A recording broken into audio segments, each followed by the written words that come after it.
Deer কাকিমা, আপনার লক্ষ্মীর ভাণ্ডারে যতই 1000 টাকা ঢুকুক না কেন, আপনার ছেলে যদি চাকরি বা কাজ না পায় তাহলে আপনার ঘরে লক্ষ্মী ঢুকবে না। বিজেপির নির্বাচনী ব্যানারে এই আবেদন রেখে বনগাঁ লোকসভা কেন্দ্রের বিজেপি প্রার্থী শান্তনু ঠাকুরকে ভোট দেওয়ার আবেদন নদিয়ার হরিণঘাটার 8 নম্বর ওয়ার্ডে। নির্বাচনী প্রচার ব্যানার ঘিরে তৃণমূল বিজেপির রাজনৈতিক তরজা শুরু। তৃণমূল কংগ্রেসের অভিযোগ, বিজেপি ওই ব্যানারে মহিলাদের অপমান করছে, কুরুচিকর কথা পোস্টারে লিখছে। ডিয়ার কাকিমা লটারির ভাষা।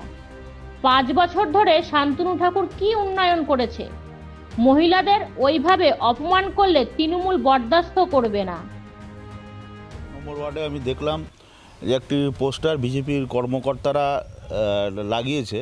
তো এত খারাপ লাগলো যে এরকম একটা কুরুচিকর কথা একটা পোস্টারে ওরা লিখতে পারে। মানে মনের অভিসন্ধিগুলো কোন জায়গায় পৌঁছেছে আমি এটা বুঝি না। রাজনীতি করবার জন্য যদি এরকম নোংরামো করতে হয় তাহলে সেরকম রাজনীতি না করাই ভালো। মহিলাদের একটা উক্তি একটা পোস্টারের মধ্যে লিখেছে, আরে ডিয়ার কাকিমা কাকে বলা? একটা লটারির একটা ফ্রন্ট পেজের ভাষা, যেখানে ডিয়ার কাকিমা বলে বলা হচ্ছে লক্ষ্মী ভাণ্ডারে 1000 টাকার উদ্দেশ্যে বলা হচ্ছে। এগুলো কীরকম ধরনের মন্তব্য আমি বুঝে পাই না। কারণ আমরা দেখেছি যে এরকমভাবে যে মানুষকে এরা মহিলাদের, বিশেষত মহিলাদের এবং বাংলা তথা ভারতবর্ষের সব মানুষকে এরা অপমান করে। অবশ্যই আমরা কমিশনে এর কমপ্লেন দিচ্ছি, কারণ এরকমভাবে মহিলাদের যারা অপমান করে, আমরা মহিলাদের সম্মান করি, মহিলাদের আমরা সম্মানের জায়গা রাখি। তো সেইভাবে মহিলাদের যদি অপমান এভাবে করা হয়, তৃণমূল কংগ্রেস বরদাস্ত করবে না এবং আমরা কখনোই এটাকে বরদাস্ত করতে পারবো না। অন্যদিকে বিজেপির দাবি, বিজেপি মা বোনেদের অপমান করে না, এই ধরনের ব্যানার বিজেপি লেখে না। ওটা আমাদের লেখা ব্যানার নয়, ওটা তৃণমূলের লেখা ব্যানার। ওরা মানুষকে বিভ্রান্ত করে, মানুষ বিজেপিকে ভোট দেবে।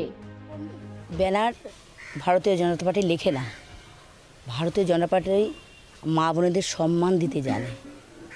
ওই ডিয়ার কথাটা কখনোই লিখবে না, ওটা আমাদের লেখা ব্যানার নয়, ওটা টিএমসিরই লেখা ব্যানার।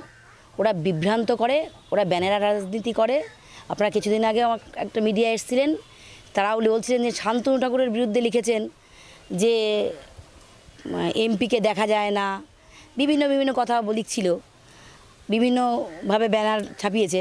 ব্যানারের রাজনীতি বিশ্বাস করে টিএমসি দল, ভারতীয় জনতা পার্টি ব্যানারের রাজনীতি বিশ্বাস করে না। ভারতীয় জনতা পার্টি মানুষের সঙ্গে, মানুষের পাশে থেকে কাজ করে। ওই ধরনের ব্যানার ছাপিয়ে বিজেপিকে বদনাম করার চেষ্টা করছে।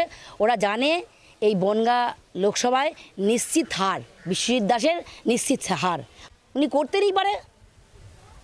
তারা যদি ছাপিয়ে মানুষকে বিভ্রান্ত করবার জন্য আবার কমিশনে যায়, কি আসে যাবে তাতে? সাধারণ মানুষ সিদ্ধান্ত করে নিয়েছে, আগামী 20শে মে পদ্মফুল চিহ্নে ভোট দেবে, বিপুল ভোটে শান্তনু ঠাকুরকে জেতাবেই। এটা বনগাঁর মানুষ, সাধারণ শুভবুদ্ধি সম্পূর্ণ মানুষ সেই সিদ্ধান্ত নিয়ে নিয়েছে।